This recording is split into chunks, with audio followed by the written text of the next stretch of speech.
usazanye amasezerano ngo uri umukobwa none ugejeje imyaka 40 kandi baguhanuriye ko mu myaka 28 uzaba wubatse nugejeje imyaka 40 umusore araza akagenda ntuzi kimujyanye bakubwiye imodoka bakubwiye inzu nawe uraho urategereje ariko ntibamubwiye ijuru n'isi. Reka tumusuhuze. Uraho neza umukozi w'Imana Mugabe?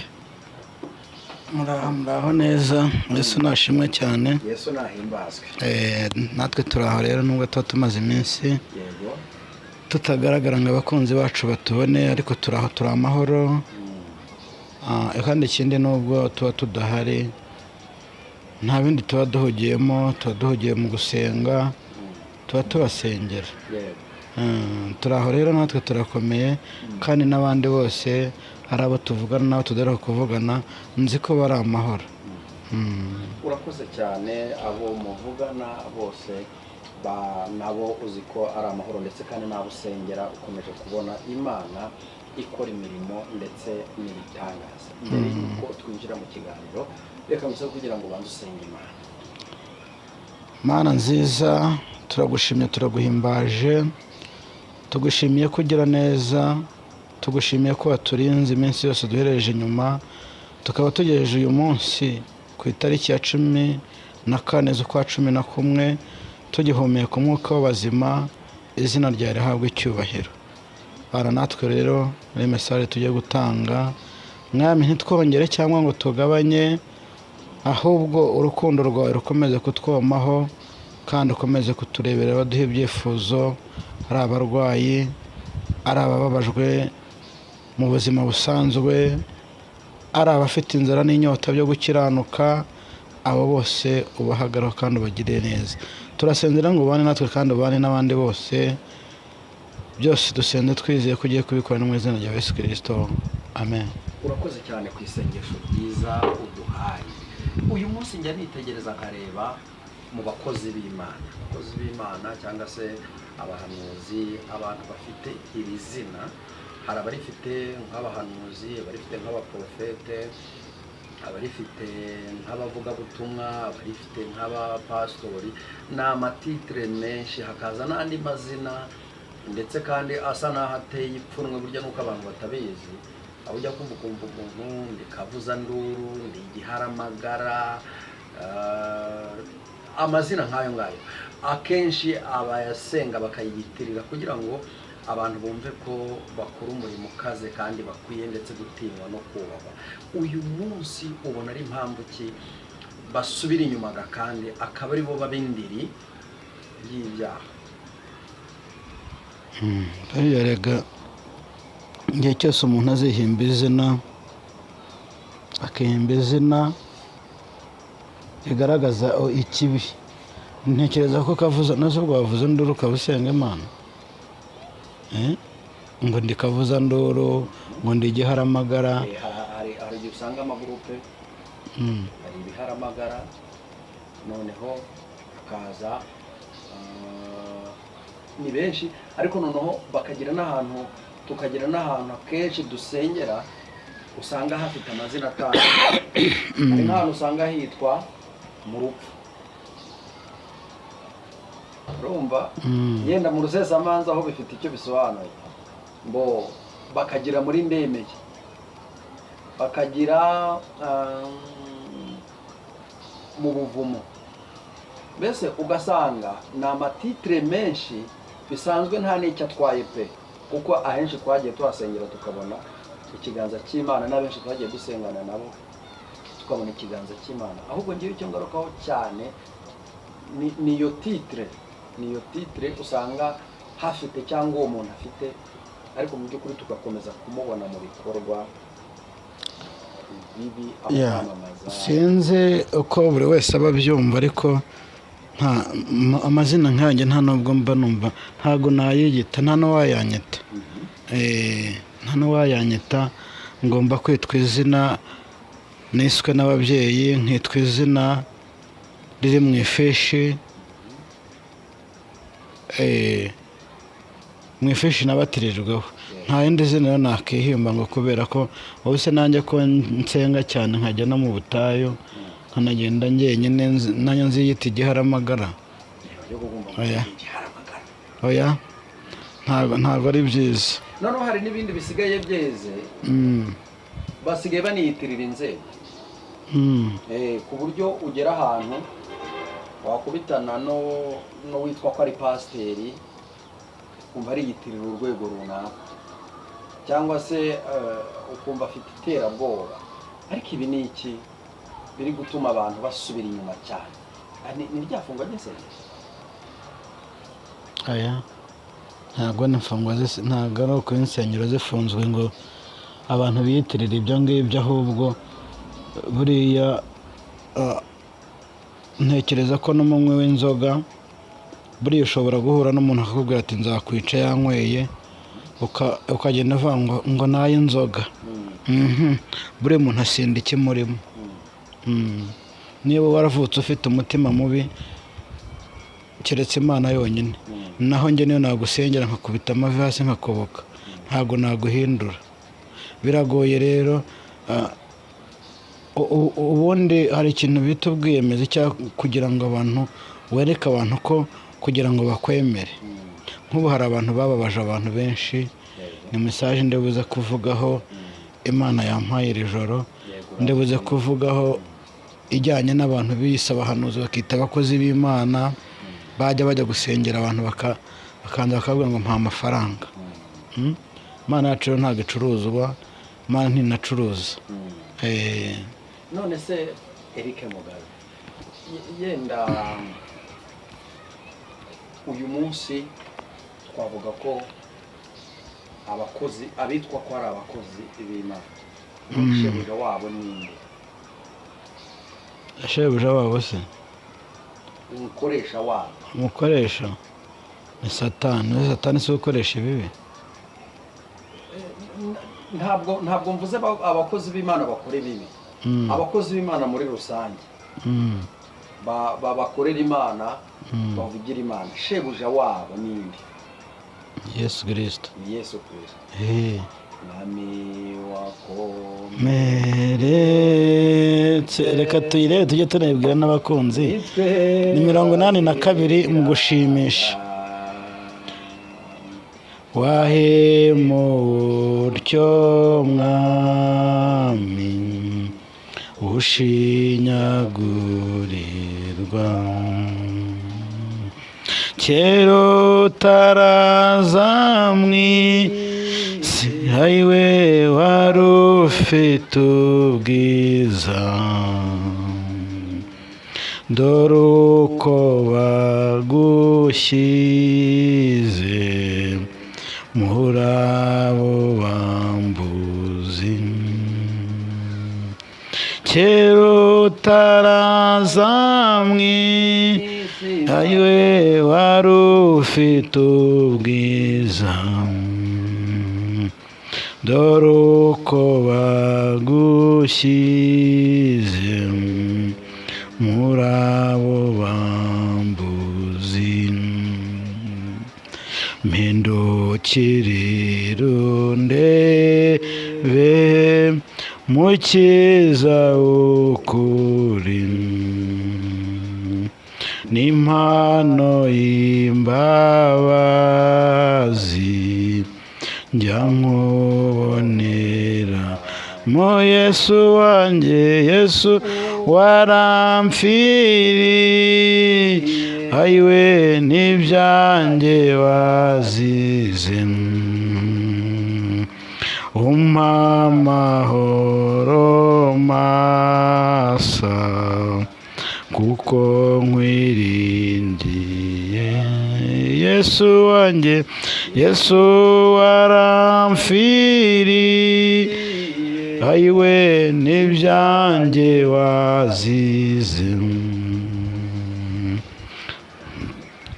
umpa amahoro masa kuko nkwiringiye,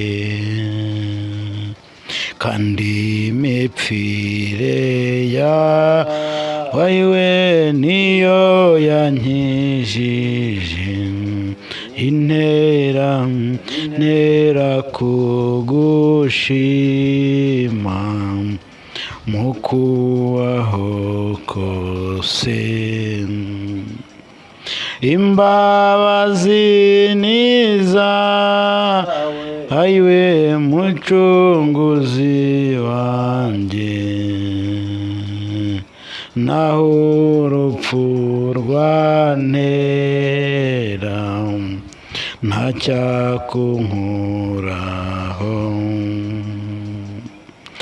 Imbabazi nizawe ayiwe mucunguzi wanjye, naho urupfu rwantera ntacyakunkuramo.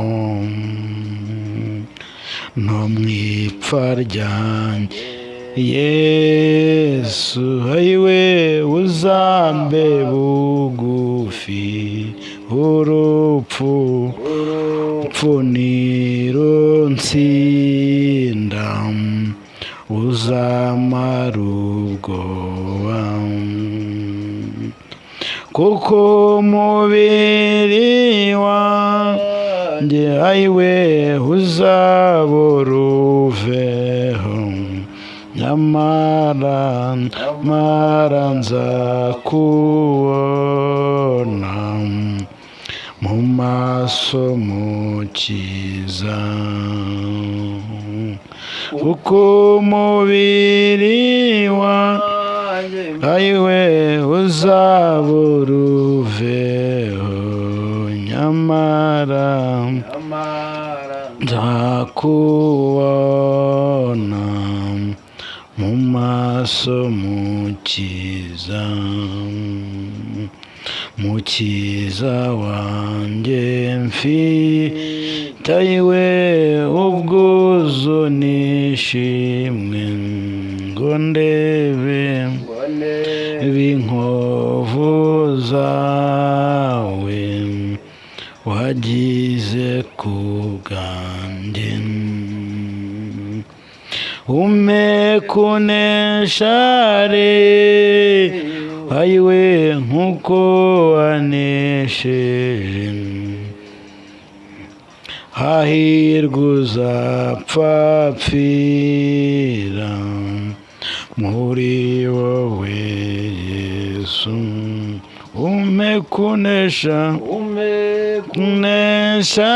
rero ayiwe nk'uko wanesheje,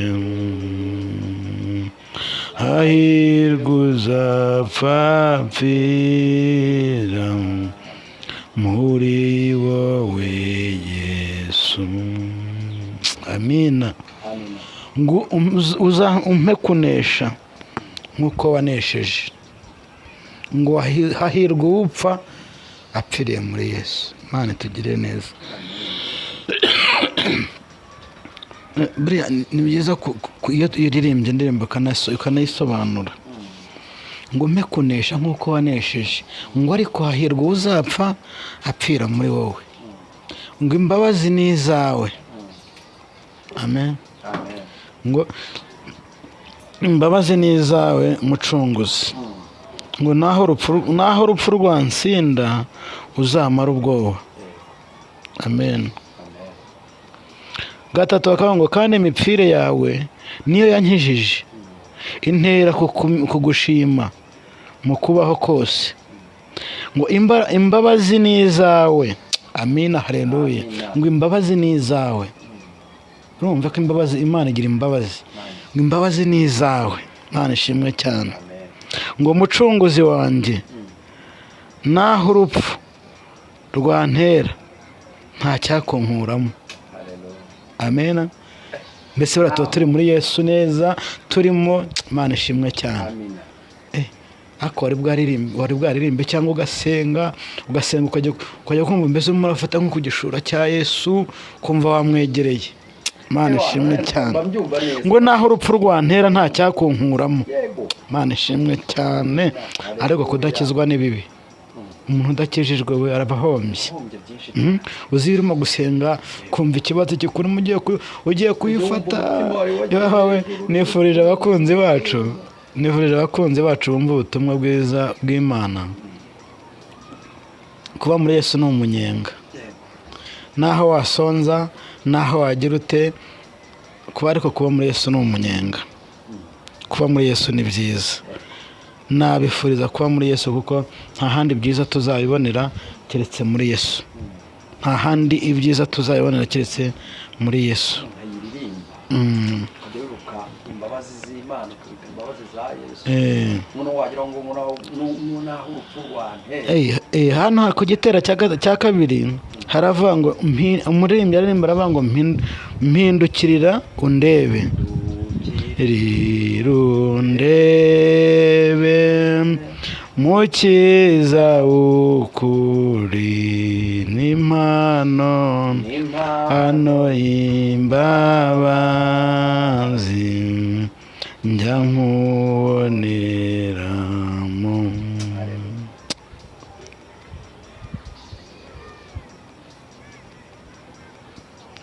Mana ishimwe cyane ngo Yesu waramfiriye n'ibyanjye wazize, umpa amahoro masa kuko nkwiringira. Mana ishimwe cyane. Hari igihe ndirimba indirimbo nkumvijemo mesaje, ariko umuririmbyi aririmbye neza. Ku gitera cya mbere ngo mwami wakomeretse, Imana yacu ntiyakomeretse se, kandi n'ubu turacyayikomeretse. Ubu turacyayikomeretsa. Aho ujya kumva umuntu arakubwiye ati umukozi w'Imana arampamagara akambwira kugira ngo ansengere nkire. Ni ukugira ngo arabanza akambwira ati ni ukugira ukabanza ukampa amafaranga. Kandi ubu gihe hari abantu nagiye nsengera niyo nza kubabwira nti ngaho nimuture ituro ry'ishimwe. Ni benshi harari barabuze urubyaro, hatari kuri na hano zabwira mvura hano ni cyane Kigali zabwira mvura hano. Umudamu wari umaze imyaka 5 wari warabuze urubyaro, ariko twahore mu cyumba cy'amasengesho ndamusengera, ubu aratwitera hafi kubyara. Ni benshi. Imana ni igitangaza. Tuzabona gute kugira ngo akibaduhereza ubuhamya. Erega hari igihe umuntu yicara hariya akavuga iby'Imana, abantu bakagira ngo ari kuvuga ibintu bitamurimo, bakagira ngo nta Mana imurimo. Ariko nkatwe hari umudamu umaze iminsi ariko ari mu gihugu cyo hanze, ndumva ari mu Bubiligi. Yarampamagaye arambwira ati mugane atura n'abatakwemera izabemeza. Nise kubera iki? Ati ni ukuri waransengeye narakize. Ati narakize, ati ndetse hari n'ibindi byinshi ntiriwe ndondora. Ati ariko byagenze neza. Ati rero n'abatakwemera Imana izabemeza. Ariko rero ukiri aho ngaho, erega njyewe buriya hari ikintu nkunda nuko utarabimenya. Iyo ndi kumva témoignage, sibyo nkumva iyo ndi kumva ubuhamya, iyo ndi kumva hari ubuhamya numva imirimo Imana yakoze, iyo ndi kumva imbaraga z'Imana, iyo ndi kumva uburyo Imana iri kugenda irushijeho kuruhura abantu bayo, mba numva iyo ari inkuru iryoshye. Arega Pasika, abantu benshi barababaye cyane, barababazwa, kandi ahanini babazwa n'abita abakozi b'Imana. Ariko abantu bari bakwiye gusobanuka, bagasobanuka, bagasenga Imana bakayisobanuza. Ese ninde uvuga ukuri, ninde uvuga ese ninde koko ukuvuga ukuri, n'indi Imana iba yatumye. Nta handi rero muzababonera abo Imana yatumye n'ibimenyetso. Urumva n'ibimenyetso kizakubwira umuhanuzi n'uzavuga ikintu kikaba. Uwo niwe uzabatumwe n'Imana. Uwo niwe uba watumwe n'Imana. Ariko hari ikindi kintu ndi kubona muri iyi urabona ko abantu bose basa n'abatuje, niho wajya ukunda kuvuga ngo akariro gakeya na feri. urabona ko abantu uburyo bashamadukiraga ibintu byo gusenga bagenje gake n'ubu barushaho gutekereza. Ese ntubona ko aya madini amenshi yaratuyobyaga cyane? Aba bahanuzi benshi baratuyobyaga. uze ubu ngubu ushyira umuntu hariya kuri kamera cyangwa se ugakorana n'umuntu ivugabutumwa, ako kanya ugiye kuguma abantu bari kukubwira ngo runaka ngo runaka ngo kandi imbere ntibabibonaga rwose. Abantu barakangutse aho muri icyo gihe noneho ariko gusenga kandi no gusenga n'abakozi b'Imana. Ora rero sinkakubwira ngo hari ikintu muri gihe cyahindutse uko wowe tumaranye igihe urabizi kuva mu kwezi kwa gatandatu gushyika iki gihe. Urabizi ko nza kuri kamera naje ari Imana intumye, ngira ngo narabikubwiye. Nkubwira ko nje mu buryo bw'uko Imana yababaye kubera abahanuzi babeshya abantu bayo. Numva icyo gihe twaranasobye muri Yeremiya ibice 31 ni 20 kangahe, ntabwo nibuka, havuga ngo abo bahanuzi sijye wabatumye ngo ariko barihuse, ngiyo barahagaze mu nama zanjye. Reka tuharebe tubasome mu izina rya Yesu. Ireba Yeremiya niba ari ibice 31.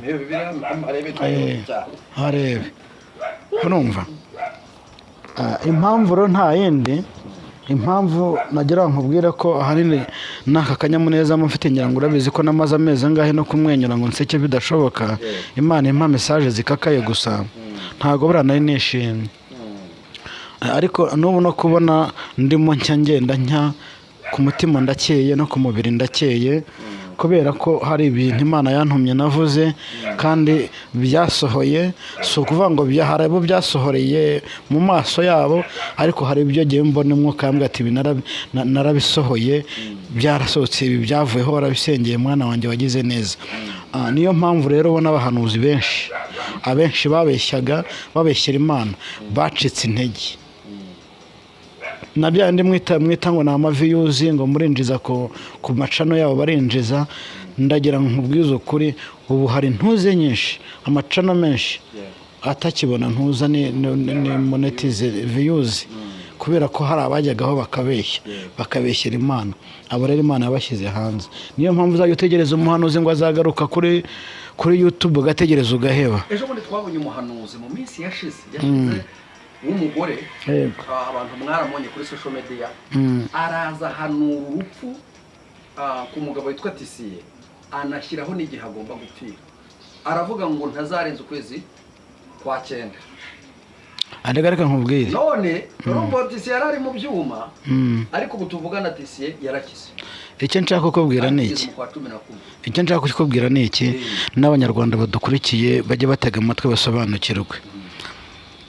Kuba usengana na Mugabe ntago uzi ikindimo, kuba usengana na Pascal ntago uzi ikimurimo, niba usengana na Venansia na Mukamana, hari n'abitwa ngo ni ba Nyirakamana na ba Vestina n'abandi.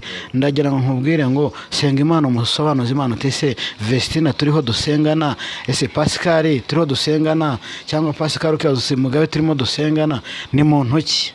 Kandi birushaho kuba byiza, birushaho kuko impamvu abantu banabigenze gutya kenshi usiga usanga ahubwo birirwa mu iperereza ry'umubiri. Icyo nshaka kukubwira, ndagira ngo inshuti zacu zidukurikira zikunda kumva ubutumwa bwiza Imana itunyuzamo tukayabwira, badukurikira abantu basobanukirwe cyane. Abanyarwanda mube maso musobanukirwe. Hari iyerekwa nigeze mbona, ariko ntabwo ryari ngombwa kurivuga icyo gihe, reka rukore mu ndivugi. Ndagira ngo mbabwire ko umudiyakoni yakuroga, n'umushyitsi wagusuye yaje ngo musenge yakuroga. Utazabona rero umuntu asengera muri church, arajaze kuri YouTube Pascal ndashaka kuvuga Imana yantumye, ntawe uzavuga ni Satani yamutumye. Nta n'umuntu wigeze usenga urusengero kuri iyi si ngo avuge ngo njyewe nshinze urusengero mpagarariye Satani nje kumuvugira. Hari wabonye n'ababigerageje bamwimye ikibanza. Ariko icyo ngira ngo nkubwire ni iki ngiki, nuko uje wese azavuga Imana. akaza kuri cana akavuga ngo Pasikari byanze bikunze uku kwezi kwa 11 ntabwo ari burangira adapfuye, ahubwo umenya ko nakugira gutya baratugenza bakaturoga. Uzi ko umuntu avuga ngo runaka agiye gupfa, hari n'abagiye ku musozi agiye kuvuga ngo Mugabe agiye gupfa ngo agiye arabura igihe gito. Imana yabinyeretse arimo agenda yanateze yashishikaye, ageze mu nzira akora impanuka, Imana irabinyereka aragaruka. Urumva, abo rero nibo bagenda atanagezeyo, abo nibo bagenda bagera hirya bakagaruka, akaza kuzaniye uburozi. Noneho hari ndagira ngo mbwira abantu cyane, n'abantu munywa inzoga, n'abantu mukunda inzoga, n'abantu mujya mu bubari, mube maso. Ushobora kuba dukurikira udakijijwe ariko ukumva n'ubwo butumwa nawe burakureba. Ntabwo tubwirizwa abakijijwe gusa, nta nubwo tubwira igice kimwe ikindi tukihorere. Turabwira abantu bose, abantu Imana yaremwe, kuko nzi ko nta muntu Satani yaremye, ahubwo arica gusa, ntarema. Satani arica. Ari icyo ngira ngo mbabwire rero, na Supaguru buri irica, isigaye yica. Supaguru barayikuroga. Umuntu akaguha fanta yarangiza agakamura Supaguru. Bitagutangaje rero umuntu atazaza ari umuhanuzi wa Satani akaza kuri kamera ngo njyewe ngo nje guhanura urupfu ngo rwa runaka, ngo runaka agiye gupfa, ngo kandi ngo agashyiraho n'umunsi. Nushaka witondere uwo muntu. Ahubwo abantu mujye mubabaza, se kuki ushyiraho n'umunsi? Bashyiraho umunsi kuko ashatse yaza gusanga iwe akakwica. None hari ikindi cyazanye Satani mu isi, ni ukwica no kurimbura. Abantu rero basobanuke, Supaguru irimo irica, niyereko Imana yanyeretse. Supaguru irica, abantu bamwe barayirogesha, Imana yarabinyeretse, haba muri fata haba mu nzoga. Supaguru yamaze abantu. Uravugana n'umuntu ku cyumweru ukumva ngo kwa gatatu yapfuye, ugasengana n'umuntu mwatandukana ukumva ngo yapfuye. Cyane cyane nkatwe tuvuga ubutumwa, nuko ari Imana ikomeje kuduhagararaho, naho ibitero byo ni byinshi. Abantu rero babe maso, abantu babe maso. Dusomere muri Yeremiya.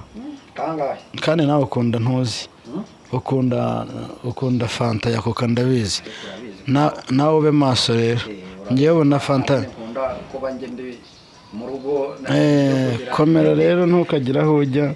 Ntabwo byoroshye, kandi nawe aho ujya n'ubwaba mukwe yiterure. Ntabwo nigeze kuguhanurira nkubwire nti nyamara witondeye ica nurayizira. Wabibonye si intambara? Ntabwo ntabikubwiye, ntibyasohoye. Intambara zarahagurutse. Nkubwira ngo sengera urugo ntubizi. Ndabizi. Komera rero. Yeremiya kangahe? Ndumva ari Yeremiya 31 ibice 31. Heraho twumve. Ani haravuga ngo abo bahanuzi sijye babatumye ngo ariko barihuse. Iyo baza guhagarara mu nama zanjye, niho ko numva nibuka neza na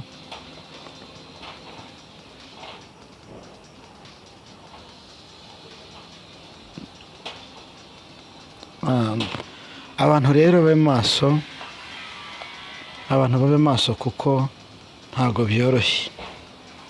Abarozi barahari, ari abarogesha amarozi, ari abarogesha Supaguru, n'ibindi byinshi birahari. Abakunzi bacu rero cyangwa abadukurikira, nagira ngo niyo ni message tuba dukwiriye kumva kandi tukumvira. Buriya ngo kumva kuruta ibitambo harya. Kumvira.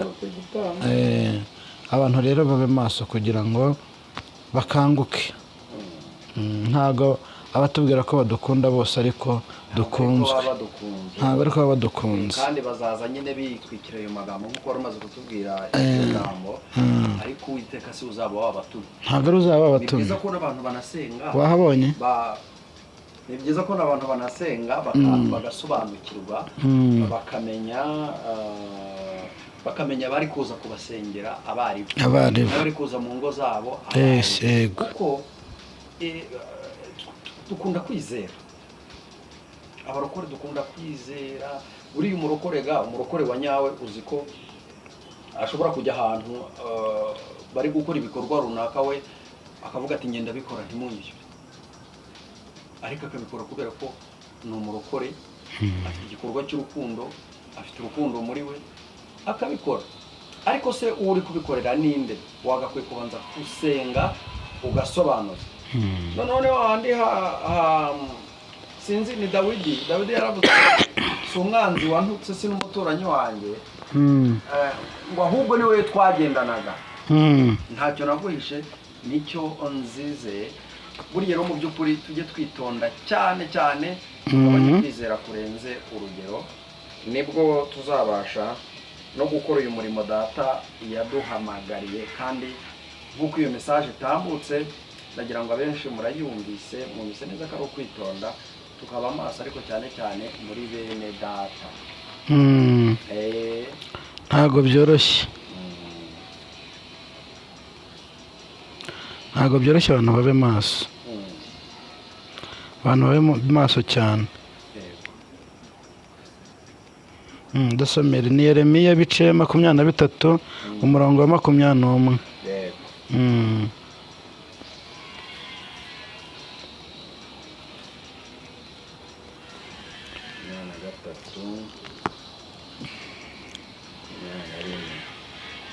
Abo bahanuzi sinjye wabatumye. Yego. Ariko barihuse. Ngo abo bahanuzi sinjye wabatumye ariko barihuse. Navuganye nabo. Sinavuganye nabo. Ariko barahanuye. Ihangane gato. Ubu hari abantu n'ibyo nkunda kubwira abantu, ukaba warahuye n'umuhanuzi n'Imana irambwiye ngo ugiye kukugirira gutya kandi byahebera akajya. Ntago mubyiyumviye se. Ni Yeremiya bice 23 umurongo 21. Komeza udusomere. Ariko iyo baba barahagaze mu nama zanjye, ngo ariko iyo barahagaze mu nama zanjye barumvishije ubwoko bwanjye amagambo yanjye. Yego. Bakabayobora ngo bave mu nzira yabo mbi no mu migenzereze yabo. Ihu tugere kuri 30. Uwiteka arabaza ati mbese Uwiteka arabaza ati mbese ndi Imana ya hafi gusa, ntari Imana ya hose na kure? Hari uwabasha kunyihisha ahiherereye simubone? Niko Uwiteka abaza. Sinjye ukwiriye ijuru n'isi? Sijya ukwiriye ijuru n'isi. Numvise ibyo abahanuzi bavuze bahanurira ibinyoma mu izina ryanjye. Yego. Ngo neretswe.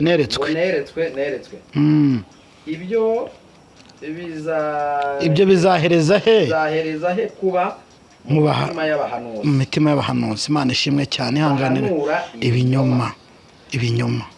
Abahanuzi bahanura ibihimbano byabo by'imitima ibeshya. Yego. Bigira inama yo kumpuza abantu banjye. Ubu hari abantu bavuye kuwiteka, hari abantu baretse kumva ijambo ry'Imana bakavuga ati n'ubundi abo bahanuzi turiho tubona ni nk'aba bari twahuye nabo, barabeshya. Baragiye abahanuzi bahuza abantu b'Imana, bahuza Imana yabo bayivaho. Abantu barababaye, hari abantu bababaye, hari abantu babeshywe, hari abantu bacurujwe ngo n'Imana yavuze kandi atari Imana yavuze. Komeza. Izina ryanjye barotorera umuntu wese mugenzi we ibyo yarose, byeretswe mu nzozi. Nk'uko basekuruza babo bahugijwe izina ryanjye Nabali. Izina ryanjye Nabali. Umuhanuzi ufite icyo yarose ntakirotore, kandi n'ufite ijambo ryanjye arivugiye by'ukuri ibinyakuri. Umurama uhuriye he n'ingano niko Uwiteka abaza. Yego. Kandi Uwiteka arabaza ati mbese ijambo ryanjye ntirimeze nk'umuriro cyangwa nk'inyundo imenagura urutare? 30. yego aho rero nicyo gituma aho hagurukiye amina abahanuzi yego bibana amagambo yanjye. umuntu we ihangane gato reka dusubire inyuma. 30 ngo nicyo gituma mpagurukiye abahanuzi bibana amagambo yanjye. Mana ishimwe cyane. Amen. Umuntu wese yego yiba mugenzi we niko Uwiteka avuga.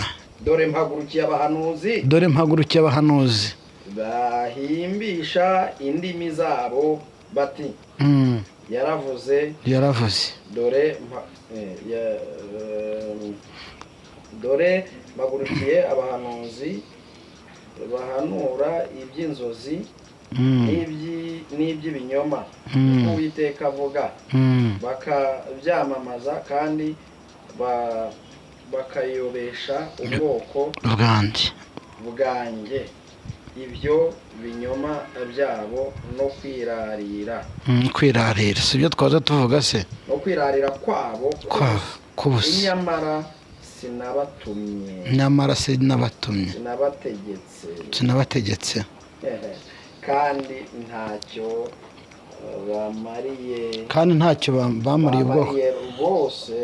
bamariye ubwoko bwanjye bwose niko Uwiteka avuga. nicyo mbabwira abantu rero.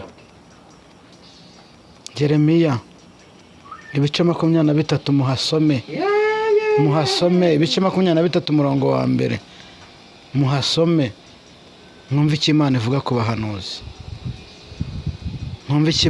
bahanuzi. ubaho uri usazanya amasezerano ngo uri umukobwa none ugejeje imyaka 40 kandi baguhanuriye ko mu myaka 28 uzaba wubatse nugejeje imyaka 40 umusore araza akagenda ntuzi ikimujyanye. bakubwiye imodoka bakubwiye inzu nawe urahunga urategereje. ariko ntibamubwiye kwihana ntibamubwiye gusenga. uzi ko umuntu aguhanura akubwira ngo yewe igihe ayo wasenze arahagije ngo genda wicarire ngo ibyo wavuze Imana arabyumvishije ngo guhera mu kwa 9 uzageza mu kwa 2 ufite iwawe utuye i Kigali ufite imodoka ufite iki ariko kuki mubwira abantu ibyiza mwababwiye ibibi byabo bakabireka. murashaka ibyiza Imana itanga nyamara ntimurashaka ubitanga. mbere yo gushaka ibintu mujye mubanza mushake ubitanga. Imana itugerere neza. mbere yo kubeshya umuntu w'Imana ukamuhuza Imana akumva ko Imana ari inyabinyoma, banza ugaragura ururimi rwawe kangahe harya 7. hanyuma urugaragure wumve ko ibyo ugiye kuvuga ubihagazeho. harimo n'abiyemera harimo n'abihimbaza ari byo Bibiliya yahoze ivuga. babihimbaza sinzi abo nabonye ngo nibo bahanuye ko ngo bampora icyo agiye gutaha ngo nibo babihanuye bajya kuri social media mbese baritaka bigira bate rwose ngo bagirana nimero ye. ngaho nibakomeze nibashishikare mukomeze mushishikare. ntago dukwiye kwirata ibyiza byabaye cyangwa ibibi ngo twahanuye. ahubwo mubwire abantu ibyururutse imitima, mubabwire ko nyuma y'ibihe n'ibihe hari ubundi buzima. Mana ishimwe cyane. Mana ishimwe cyane. Mana ikomeze turengere kandi tugire neza. reka tujye muri message rero. message mfite niyo abantu bitirira Imana. uzi ko hari umuntu ushaka gusengera ariko n'abantu baranduye. umuntu arakubona akakubona kuri Imana, wakumva Mugabe ukavuga uti Mugabe ni Imana y'abantu. ntabwo ndi Imana y'abantu nshuti yanjye. ngenda kwingingira niba ari icyifuzo ufite ugasubizwa, niba ari uburwayi ufite ugasubizwa, niba ukeneye gusenga no kwegerana n'Imana ukagera Imana ibihe byiza, ndagufasha tugasenga. Ariko ntabwo ndi Imana, ntukampamagara umbwira ngo ese ko naguhaye icyifuzo ko utambwiye niba cyarasubijwe.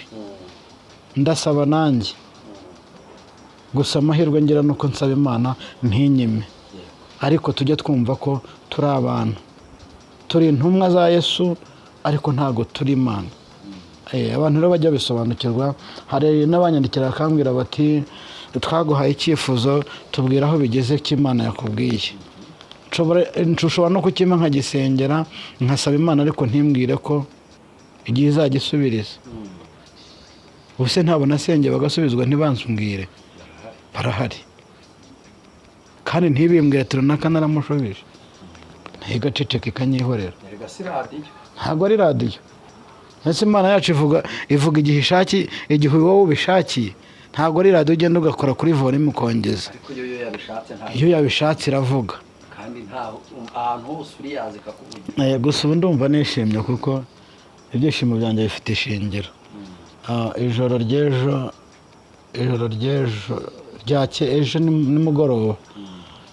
ejo nimugoroba, Imana yambwiye ngo mbwire abantu. Hari abantu ngira ngo message zimwe bagiye bazibona, nibadukurikira bazatubwira. Imana yambwiye ngo mbwire abantu ko igiye kubagirira neza. Message naziboherereje, ubitagezeho ntabwo wari urimo, ariko message yagezeho bazibonye. Mutegereze mwihangane, icyo nzi cy'Imana ikora nk'Imana, kandi ihemba neza ntiyambura. N'umuririmbyi yararirimbye ngo ayiwe ngo ihemba neza ntiyambura, Imana yacu ihemba neza ntiyambura. Haleluya. Mutegereze rero mwihanganye, ndabasengera kandi mujye muhumura, ni ukuri. Ariko ntimukambwire ngo tubwire uko Imana yakubwiye. Ntabwo byose ariko Imana ibikubwira. Ntabwo Imana ari radiyo mugana wa Pascal. Imana yacu ikora ishatse. Ahubwo reka tugume ku mavi tukomeze dusenge. Message rero none nkiri muri message ntago nari ntandukiriye cyane, ariko icyo ngira ngo mbwire bari abahanuzi bibana imitima ibeshya, bari abahanuzi bavanga Imana yavuze kandi itavuze, bari abahanuzi bahugije abantu Imana, barabasengeye babaka amaturo, ugasanga umuntu ararwaye aribabariye, wajya kumva umuntu aramubwira ngo urampaye ngaya kugira ngo nkusengere, ngo urampaye kugira ngo nkusengere. Nyumvira icyo kintu. Umuntu Imana yatumye ntago ari uko nguko bigenda. Imana iragutuma, yamara kugutuma ukamusengera, yiwe yaba afite yumva afite umutima w'uko nawe wagize iryo shyaka ryo kumusengera, wafashe uwo mwanya wo kumusengera. Ngiye hari abantu nyamfatira n'iminsi yo gusenga, barahari. Muzanayona no mu makomantere kabwira umuntu ngiye kugufatira amasengesho y'iminsi 3 nkayimukorera, barahari. Niko akunze ko ari umurwayi, ko ntamubwira ngo se mvuye muri ayo masengesho mu dufaranga. Njye ubu niyo nabuze umuriro hano mu rugo nyangira igihe nkawubura, ariko ubushize narawubuze, hari wawunguriye. Nubwo ari hanini ari gucana amatara iminsi 2 ukabushizemo, ariko hari wawunguriye. Nshobora kubibwira umuntu wanjye wa hafi nkabwira ni nagize ikibazo cy'umuriro, bijya bibaho.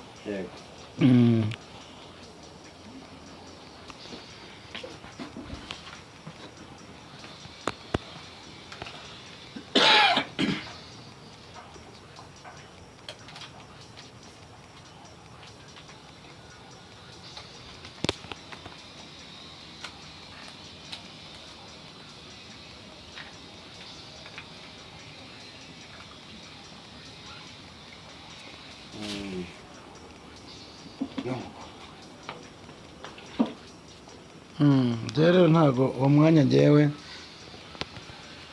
uwo mwanya nawubona. Ubone burya no gusaba ni umuco mubi. Ariko nanone imana ntishobora kuyoberwa ko umukozi wayo afite ikibazo. ntabwo yabiyoberwa, ntabwo imana ijya yoberwa kandi dufite buriya icyiza ibibazo. cyo gukorera imana mu kuri no mu mwuka, iyo imana iguhaye ikintu ariyo ikiguhaye, nubwo yagicisha mu biganza by'umuntu muziranye cyangwa mutaziranye, kikugirira umumaro cyane cyane rwose. njya nkunda kubwira abantu, n'iri kote nambaye ni abakunzi bacu. Nese ugira ngo iyo nyambitse gutya ubu se imana yazibagirwa ra? Wajya guhura n'akaga imana ikibagirwa ko wanyambitse? kandi itarigeze yibagirwa tabita. mperutse no kujya gusengera umuntu amashati ayo abiri kabisa. Imana imuhe umugisha meza. Ntiwayabonye se? Imana imuhe umugisha. Message rero ni yuko abantu biyita abakozi b'Imana, bise abahanuzi b'Imana kandi atari bo, bariho bakomeje kubeshyera Imana, bayibeshyera kandi atari yo yavuze, bagakomeza babeshya abantu ngo barabasengera ko baha amafaranga. Mubihorere abantu, mubihorere, bariho barababeshya, bikomeza kubeshyera Imana yacu. Abantu mube maso, mumenye ubwenge kandi mukomere. Ntabwo ari uko nguko bimeze, ntabwo Imana yacu icuruzwa, ntabwo ijambo ry'Imana ricuruzwa, ntabwo gusengera umuntu bisaba amafaranga, ntabwo bisaba amafaranga. Umuntu nakubwira ati ngiye kugusengera, azagusengera ariko atavuze ngo mpiki by'Imana nta kiguzi kibamo. Keretse wowe numva umutima wawe uvuze uti koko uyu muntu ni umukozi w'Imana, reka amufashe, uzamufashe. Ariko umuntu nakubwira ngo mpa amafaranga, uzamubwira ko ntayo ufite. Cyangwa umubwira uti Imana yacu ntago igurisha amasengesho. Abajya bababwira, mujye mutinyuka munabibabwire. Ndumva ra message ari izo ngizo. Murakoze cyane, tuganira ibintu byinshi kandi byiza byubaka umurimo w'Imana. Reka ngusabe kugira ngo usenge Imana. Nimero yawe ya telefone? Nimero yanjye ni 0782 966 9karindwi 41. 82 966 9karindwi 41. Yesu abaho umugisha. Reka dusenge mu izina rya Yesu. Mana nziza, Imana idukunda, Imana iturebera aho tutabasha kureba, Imana itugenda imbere n'inyuma, iburyo n'ibumoso, turagushimya ko twari imbere yawe tuvuga ibyo